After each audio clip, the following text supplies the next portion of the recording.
বন্ধুরা, আজকে আমি তেল ছাড়াই বর্ষার সেরা এক নতুন তালের পিঠার রেসিপি আপনাদের সাথে শেয়ার করব। এর স্বাদ মুখে লেগে থাকবে। নমস্কার বন্ধুরা, আমি তনুশ্রী। আমার চ্যানেলে আপনাদেরকে স্বাগত। বন্ধুরা, আজকে আমি সবথেকে সেরা তালের পিঠার রেসিপি শেয়ার করছি। তেল ছাড়াই এই তালের পিঠা খেতে অতুলনীয় স্বাদের হয়। আমি খুব সহজভাবে এই পিঠাগুলি বানিয়ে দেখাবো। আশা করি আপনাদেরকে খুবই ভালো লাগবে। তাই স্কিপ না করে পুরো ভিডিওটা দেখার অনুরোধ রইল। বন্ধুরা, এখানে আমি সুজি নিয়েছি, 2 চামচ সুজি নিয়েছি। এটাকে একটু নেড়ে চেড়ে ভেজে নিচ্ছি। এখানে কোনো তেল বা ঘি দেব না, অমনি শুকনোতেই ভেজে নেব। খুব বেশি ভাজার দরকার নেই, হালকা কালার চেঞ্জ হলেই এটাকে নামিয়ে রাখবো। দেখুন সুজিটা ভাজা হয়ে গেছে, আপনারা দেখলে বুঝতেই পারবেন। এবার এটাকে নামিয়ে রাখবো। এবার দুধ নিয়ে নিচ্ছি। এখানে আমি 1 লিটার দুধ নিচ্ছি। দুধটা ফুটতে শুরু করেছে, এটাকে জাল দিয়ে ঘন করে নেব। একটা ক্ষীরের মতো তৈরি করব। দেখুন আগের থেকে দুধটা অনেকটাই কমে গেছে। আমি এর মধ্যে দিয়ে দিচ্ছি 2টো এলাচ।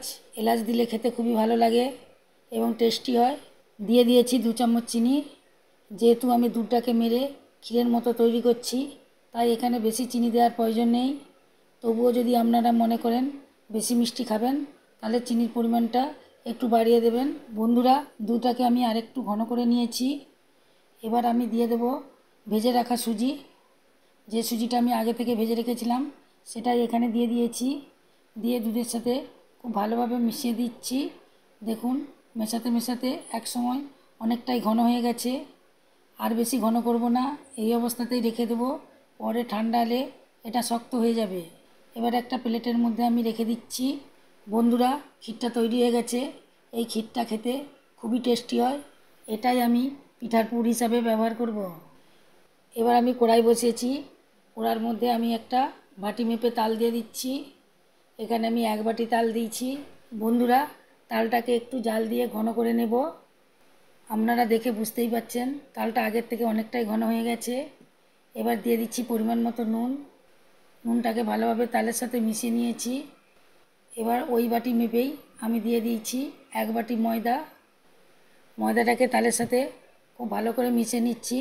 বন্ধুরা, তালটাকে জাল দিয়ে ঘন করার পর ময়দাটাকে এইভাবে মিশালে পিঠার কালারটা খুব সুন্দর আসে। দেখুন এটা ঝুরঝুরে হয়ে গেছে। বন্ধুরা, এই ঝুরঝুরে অবস্থাতেই আমি একটা জায়গার মধ্যে নামিয়ে দিচ্ছি। তারপর একটু ঠান্ডা করে নিয়েছি। এবার আমি হাতে করে দলে নিচ্ছি। এইভাবে দলতে দলতেই একটা ডোয়ের আকারে চলে আসবে।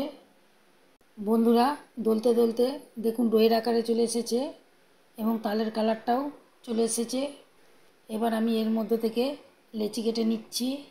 খুব বেশি বড় করে লেচি কাটবো না, এইভাবে একটু ছোট ছোট করে লেচি কেটে নিয়েছি। এবার এখান থেকে লেচিটাকে নিয়ে গোল করে দিচ্ছি। এইভাবে আমি সব লেচিগুলোকেই গোল করে নিয়েছি। এবার এখান থেকে একটা লেচি নিয়ে এটাকে বেলে নেব। এর আগে আমি একটু তেল বুলিয়ে নিচ্ছি। বন্ধুরা, এটাকে তেল দিয়ে বেলতে হবে। এটাকে একটু পাতলা করে বেলতে হবে। এটা যত পাতলা হবে পিঠাটি খেতে তত সুন্দর লাগবে। বন্ধুরা, যে পুরটা আমি আগে থেকে রেডি করে রেখেছিলাম সেটা এখানে দিয়ে দিচ্ছি। পুরটা একটু বেশি করেই দিতে হবে, তাহলে পিঠাটি খেতে খুব ভালো লাগবে। এবার জল দিয়ে চারদিকটা আমি বুলিয়ে দিয়েছি যাতে খুলে না যায়। সামনের দিকটা ধরে মুড়ে দিয়েছি। এবার 2 সাইডটাও এইভাবে মুড়ে দিচ্ছি যাতে পুরটা বেরিয়ে না যায়। আবার সাইডে একটু জল লাগিয়ে দিয়েছি, যার ফলে এটা আটকে যাবে, একদমই খুলে যাবে না। তারপর রোলের মতো করে ঘুরিয়ে দিয়েছি। তাহলেই দেখুন বন্ধুরা, কত সুন্দর পিঠা একটা তৈরি হয়ে গেল। আমি আরেকটা আপনাদেরকে করে দেখাচ্ছি। এটাকেও রুটির মতো করে বেলে নিচ্ছি। খুব পাতলা করে একটা রুটি বেলে নিয়েছি। পুরটা এর মধ্যে দিয়ে দিচ্ছি। একই পদ্ধতিতে আমি চারদিকে জল লাগিয়ে দিচ্ছি। এইভাবে চারদিকটা মুড়িয়ে দিচ্ছি যাতে পুরটা বেরিয়ে না যায়। এইভাবে আমি রোলের মতো করে এবার ঘুরে নিচ্ছি। দেখুন বন্ধুরা, কত সহজভাবে কত তাড়াতাড়ি পিঠাটা তৈরি হয়ে গেল। এইভাবেই আমি সব পিঠাগুলোকেই তৈরি করে নিয়েছি। দেখুন বন্ধুরা, কত ঝটপট করে কত সহজভাবে পিঠাগুলি তৈরি হয়ে গেল। এবার আমি আগে থেকেই জল বসিয়ে রেখেছিলাম, জলটা ফুটতে শুরু করেছে। এরপর আমি একটা ছিদ্রযুক্ত পাত্র বসিয়ে দিয়েছি। পাত্রটি আমি আগে থেকেই তেল মাখিয়ে রেখেছিলাম। এবার পিঠাগুলি একটা একটা করে এর মধ্যে দিয়ে দিচ্ছি। বন্ধুরা, তেল ছাড়াই এই পিঠাটি খেতে অতুলনীয় স্বাদের হয়, খুবই স্বাস্থ্যকর। এটা ঢাকা দিয়ে রেখে দিচ্ছি 7 মিনিটের জন্য। এবার ঢাকাটা খুলে দিচ্ছি। দেখুন বন্ধুরা, তালের পিঠার কালারটা কত সুন্দর চলে এসেছে। আপনারা দেখেই বুঝতে পারছেন আগের থেকে পিঠাগুলি একটু বড় হয়ে গেছে। আপনাদেরকে একটা প্লেটের মধ্যে সার্ভ করে দেখাচ্ছি। দেখুন পিঠাগুলি দেখতে কতটা সুন্দর লাগছে, খুবই লোভনীয় হয়েছে। বন্ধুরা, এটা দেখেই আমার খেতে ইচ্ছে করছে।